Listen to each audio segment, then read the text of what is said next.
We are talking about Colbie Young, wide receiver for the University of Georgia. Is he still? What do we know next on Locked On Bulldogs?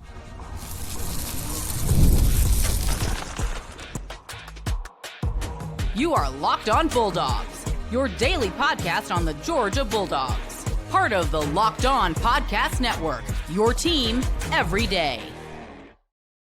What is up, everybody? Welcome back to the Locked On Bulldogs podcast. I am Daniel, and here talking about Colbie Young tonight. So excited that you're here. Thank you so much for being here. That's not what I wanted to do. Thanks for being a everydayer. Thanks for making us your first listen of the day. Loyal third segment listeners that listen all the way to the end, we appreciate you. You guys are what makes this podcast fun to record. You guys are the reason that Clint and I still do this all throughout the offseason, even when the Georgia football team is not playing. The Georgia basketball team is playing, though, and big game tomorrow against Alabama, or maybe today if you're listening to this on a Saturday. And so excited, though, to talk about some football news from earlier in the week. Clint got on here. By the way, thank you to the good folks over at GameTime for bringing us today's episode. Download the GameTime app today, and we'll talk more about them in a second. Clint talked earlier in the week about the wide receiver situation. He talked about Talon Taylor, the incoming freshman, and how he's already making huge strides on campus, and how Clint and I expect him to play a significant role in the wide receiver rotation. Well, that wide receiver rotation may be getting a little bit wider, and it's not with a new name, it's with an old name. I'm sure you've heard by now, but there's been some news in the Colbie Young legal situation. So Colbie Young, if you have been living under a rock or do not know, Colbie Young began the season with Georgia last year, played well, was especially effective in the red zone early in the year, and then was charged with a charge of battery and a separate charge of assault on an unborn child. And so it was obviously a very serious situation. Clint and I make a point to not really comment on those types of situations because that's not what this podcast is about. Plus, we don't know what we're talking about. And so why are we going to get on here and speculate? But when there are things to report, like actual news, like things have actually happened and there are things to report, then we will talk about it, especially when it's relevant to the Georgia football team. And this is because Colbie Young has been dismissed from the team for quite some time since that incident occurred, because Kirby Smart always does that sort of a thing. He's not lenient when it comes to these sorts of things, as some rival fan bases would like to portray him as. He's quick to act, and he usually acts in a decisive manner.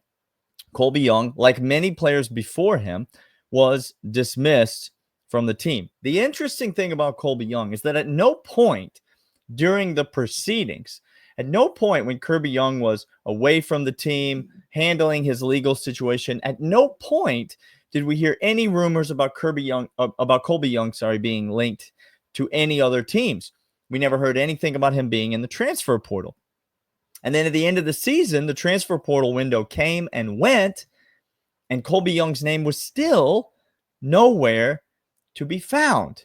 So technically still connected to the University of Georgia, although dismissed from the team, and still in some serious legal trouble. Now, last week, a lot of that serious legal trouble seemed to have cleared itself up. The charge of assault against an unborn child was dismissed, meaning, and just to be clear here, this is not me making a commentary. This is me telling you what this means. Meaning there was no substantial evidence in which to continue to charge him with this crime as decided upon by a judge.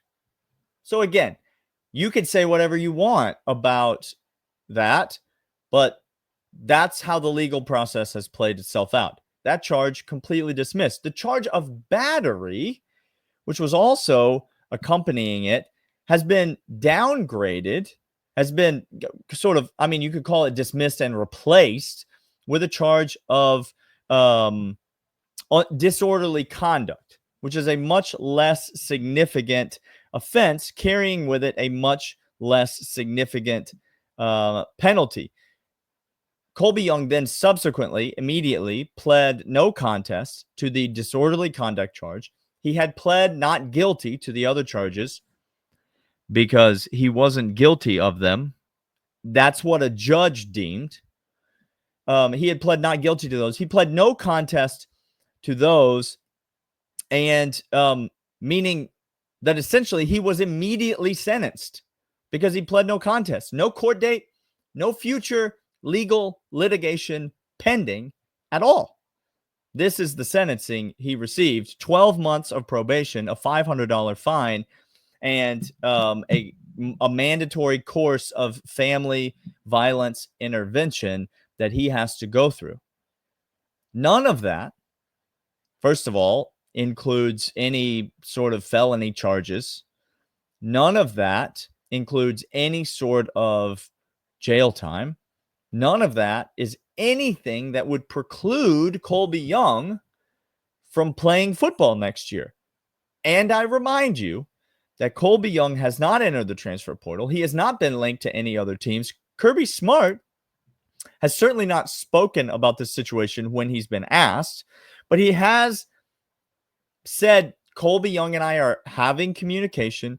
We are in conversation, and he is focusing on his legal situation, which is what he needs to be doing right now. And we'll see how things go moving forward. Certainly not a dismissive approach. You would think that Georgia would very much like Colbie Young to come back onto this team.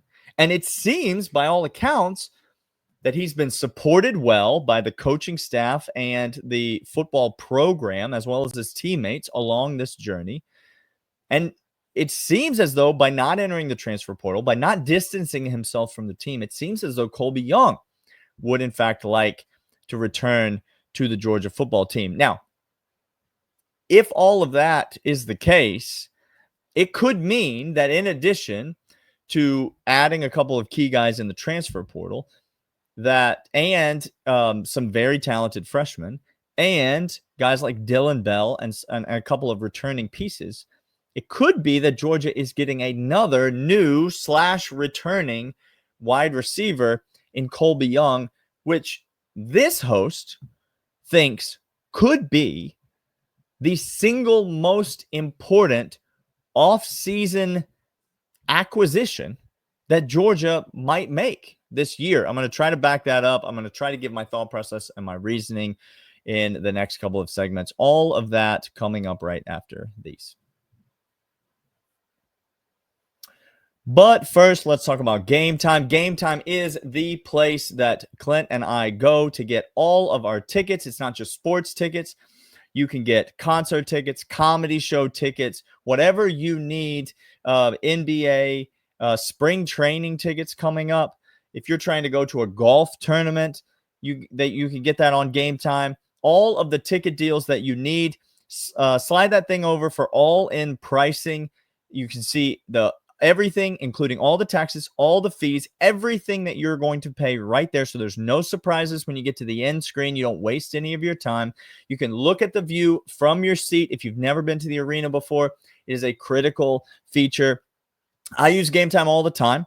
I used it to go to a Georgia basketball game last week in which Georgia beat South Carolina handedly.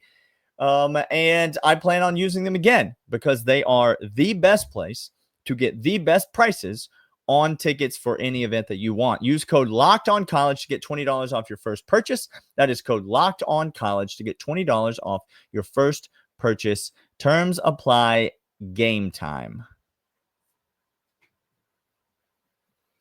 So I said ridiculously that I thought the Colbie Young return, should it happen, obviously not news yet, should it happen, could be the most important offseason acquisition that Georgia makes in this cycle. And I will tell you why. Because I think it could be the piece. Hear me out here. He won't be the best player on the offense. he won't even be among the best players on the offense. There will be several other players on the offense that are significantly better than Colbie Young. But I think that Colbie Young could be the piece that kind of holds all the rest of the offense together. Does that make sense? I think the offseason acquisitions that we have had, obviously Noah Thomas from Texas A&M and the kid from USC as well. I think the offseason receiver acquisitions that we've had are fantastic. I think that Dylan Bell returning next year is fantastic for the University of Georgia. But I think there's still what Georgia has right now is essentially 3, what you hope to be in Branch, Thomas, and Bell, 3 reliable wide receivers. You got an X, a Y, and a slot. That's not enough wide receivers. I know Georgia's got more than that. I know the freshman Talon Taylor is very talented and will probably play a significant role this year. If Colbie Young comes in, it gives you, because in Talon Taylor, you've got a guy that can probably play the Y. He can probably play the slot.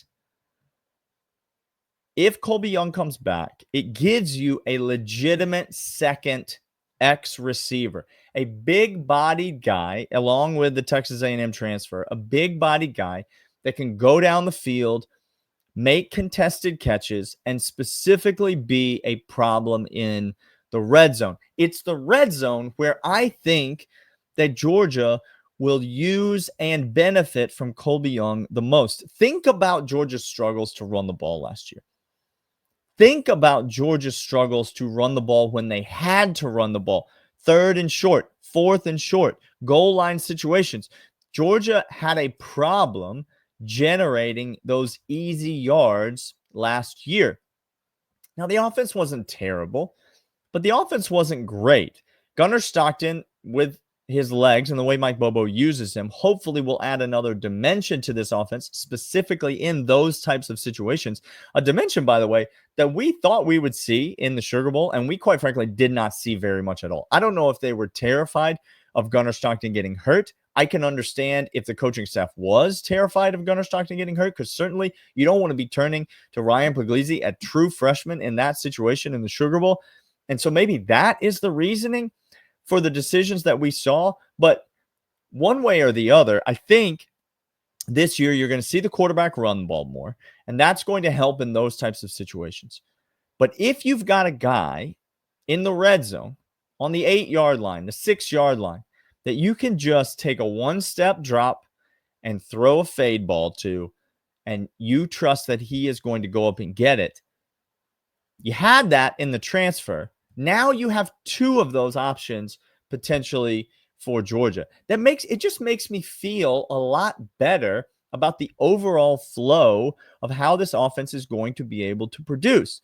Are they going to, because ultimately, whether or not Georgia can move the ball is one thing, but offense comes down to scoring points. And so is Georgia going to be able to score points with a rebuilt offensive line that we have talked about, that we're not necessarily pessimistic about, but time will tell?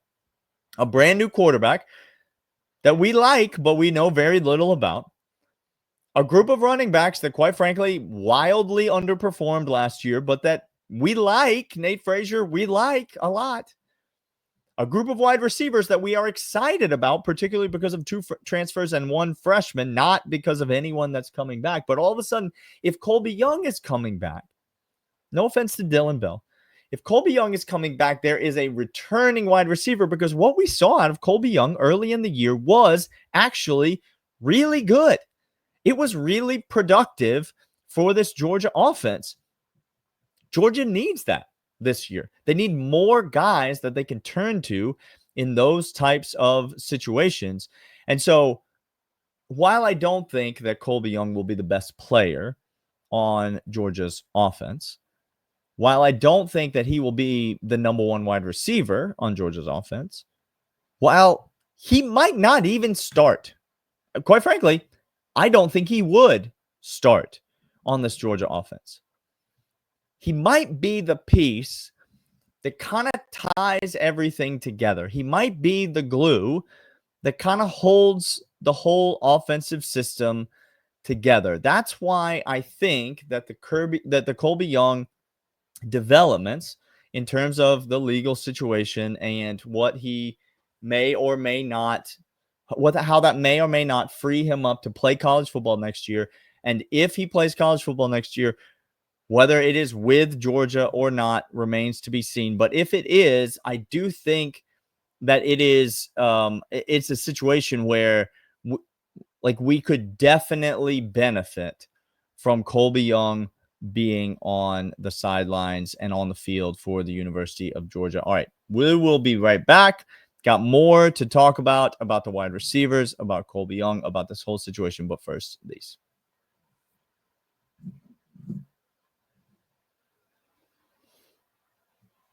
All right, third segment. Welcome back. As I said, I think this Colbie Young situation is, I think it's interesting. I think it's definitely something to keep an eye on.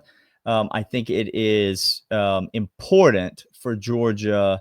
It would give them, I think, what I would consider that last critical piece on offense, to where then the Georgia offense goes into next season, and I feel pretty good about where we are at. As weird as it sounds, I think this one thing would kind of address my biggest question marks and concerns in terms of the offense. Still have big questions and concerns in terms of the defense. We'll talk about those on another episode. Let's talk about basketball, because Clint's not here. It's just me. And so let's talk about basketball.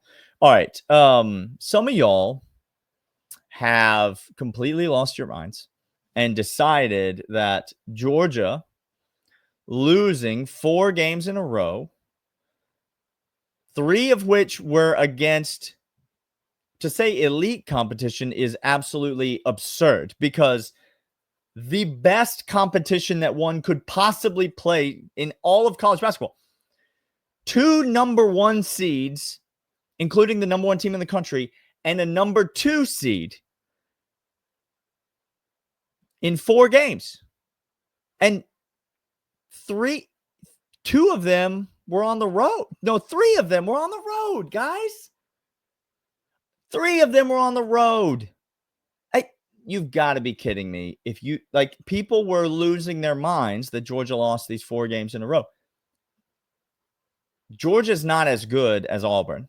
And if you think that's an indictment on the Georgia basketball program, it has been since the 1930s that Georgia was this good at basketball. They have the best record that they have had since the 1930s, since Herbert Hoover was the president of the United States. I don't know what the price of eggs was in the 1930s, but I can promise you that it was significantly lower than it is now under the Herbert Hoover administration. Not a political podcast.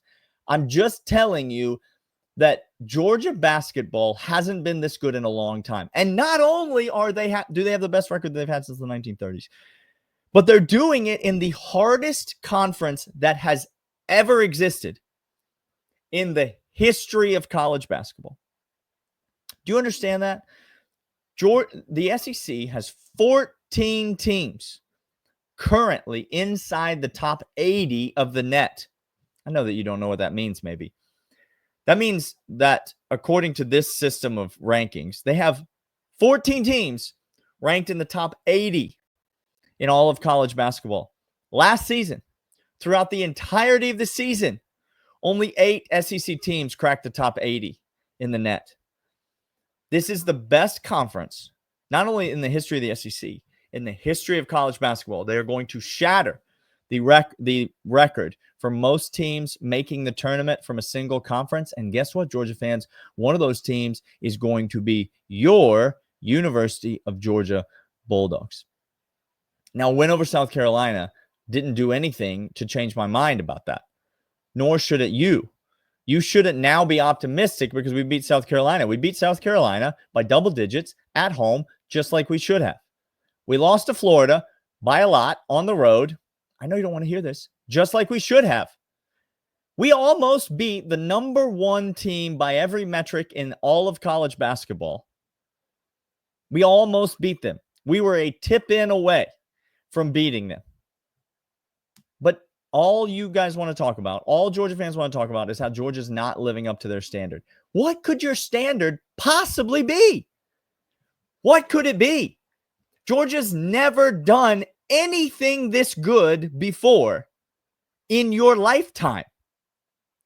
How could you possibly have a standard that is higher than the best thing Georgia's ever done in your lifetime? All right, enough of that. Georgia goes to Alabama. Alabama's the number 2 team in the country. They just came off a very impressive win on the road on Wednesday night at Mississippi State. Mississippi State, a very good basketball team, although I think they're talking about firing their coach because they lost to Alabama at home. Does that sound familiar? Okay. I'm going to have a heart attack. Clint needs to come back. Georgia has a big game against Alabama on Saturday, and I actually think Georgia's got a shot in this game. Now, I know that's crazy, and I know I'm setting myself up for the mean tweets to come afterwards. It's fine. Dog stats, do your worst. Here's why I think Georgia has a shot in this game. Alabama does not play a lick of defense. They're not good defensively. They're one of the best offensive teams in the country, and they do enough defensively to slow you down. Georgia, meanwhile, even in their losses, when they don't turn the ball over and give up layups, hear me, which, by the way, Alabama doesn't play a lick of defense. And so hopefully Georgia's not going to turn the ball over nearly as much as they did against Florida, a very good defensive pressure turnover causing team. Georgia's defense has been pretty good, pretty consistently this year. So if the defense can play, meanwhile, Georgia's offense has been a struggle at times. It's been inefficient at times. It has lacked the awareness of where to go at times, particularly on the road. But if Alabama doesn't play defense, then maybe that's the recipe for the Georgia offense to get into a rhythm. If the Georgia defense shows up, then maybe they can limit Alabama and slow them down just enough to keep this game close, to put the pressure on Alabama. I think that Georgia's going to be in this game late. I really do. I think it's going to be competitive. I think Georgia has an actual shot. I think they will be in the game late. And if Georgia turns the ball over less than 10 times, I think they're going to win the game on Saturday. I think less than 10 turnovers at Alabama, I think they get the win on Saturday. And if Georgia wins out at Alabama, it might be the single best win that any team has had the entire season in college basketball. And so I'll take it. Even if they don't win, there's still a path to the tournament. This isn't how college basketball works. You don't lose and then you're out, especially not on the road to the number 2 team in the country. It will do literally nothing to Georgia's resume. That's the thing. Literally nothing. We're in the field now. That won't change at all. Even if we lose by 50, that won't change at all, because that's not how college basketball works. So I think Georgia has a shot, less than 10 turnovers. We will see. We'll be back on Monday, Clint and I, talking about lots more. Georgia's got a new safety commit. We're going to be talking about that. We're going to be talking about next year's position groups that make us nervous, things that we're excited about on this Georgia basketball roster. All of that and more coming up next week on the Locked On Bulldogs podcast.